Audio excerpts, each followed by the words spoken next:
Hello guys, usapang washing machine tayo. Eto, pag-uusapan natin itong gearbox.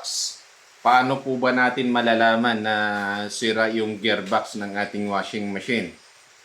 Eto guys, paano natin malaman kung sira ang gearbox ng ating washing machine? Kung mapapansin nyo, umaandar yung motor ng washing po ninyo.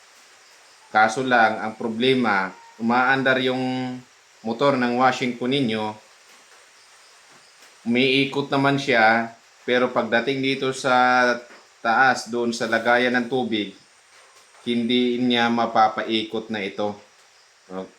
Okay guys, hindi niya na mapapaikot yung tab. Kaya,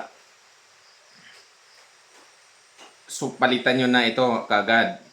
Oo. Dahil sigurado ito ang sira ng inyong washing machine. Ngayon, kung ipapagawa nyo pa yan sa mga technician, magkaiba po presyuhan sa singilan ng labor nito. Kasi medyo may kahirapan po ito tanggalin at baklasin. Kung kaya nyo naman baklasin ito, mas maganda. Tutusin, madali lang naman baklasin to Walang mahirap pagka gugustuhin mo. Bubuksan mo nga lang yung puwit ng washing machine. Tanggalin mo lahat ng tornilyo, yung takip dun sa puwit. Pag natanggal mo yon, pwede mong mailabas ito. Pwede mong tatanggalin yung tornilyo niya. Ito, may 4 na tornilyo yan. Itong butas na ito. Itong 4 na ito, itong butas na ito. Tatanggalin mo yan ng screw. Screw lang yan. Pag natanggal mo, pwede mo na may labas. Ganun lang. Kadali ang pagtanggal nitong gearbox ng washing machine nyo. Basta tandaan nyo, pag ito ang sira, ay umaandar ang motor pero hindi umiikot yung tab doon sa pagkakargahan mo ng tubig. Hindi siya umiikot, wala siyang puwersa na. Kaya automatic, okay naman yung motor niya. Itong mechanical ang problema na. Itong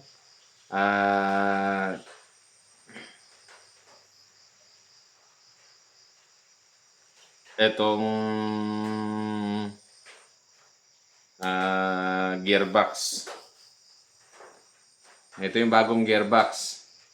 Ngayon, yung pag nag-order kayo nito, tingnan nyo guys, di baling mas matangkad ito. Mas matangkad siya ng konti. Ito, sa taas. Pero ang babantayan yung pinakamainam, bibilangin nyo itong gear. Pag nag-order kayo, bilangin mo yung gear ng dati.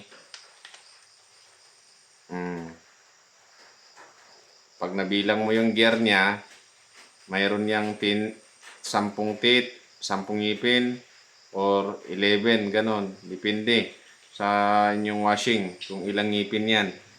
Tapos kung magkaiba yung pulley niya guys, mas malaki itong dati, ito mas maliit. Pag ito na yung ikinabit mo, ilipat mo lang itong pulley, pwede yon. Basta magkaparehas dito sila sa ngipin, kaya dito sa ngipin ang importante. Kasi yung dating pulley mo, pwede mong ilipat dito sa bagong pulley. Tanggalin mo yung binili mo na mas maliit yung pulley niya, ibalik mo yung pulley ng dati ng spinner mo para hindi ka pa mapapagastos doon sa belt. Yun pa ring belt ang gagamitin mo. Okay guys, sana nagustuhan nyo ang video ito. Paki-like and share po para dagdag po kaalaman sa lahat. Alam ko lahat may washing. Lahat po kayo gumagamit ng washing. Magtuturo pa po ako ng maraming tutorial patungkol sa mga appliances po sa bahay para makatulong po ako sa inyo bilang maibabahagi ko sa social media. Yun lang po. Maraming salamat sa inyong panunood. God bless. Like and share po.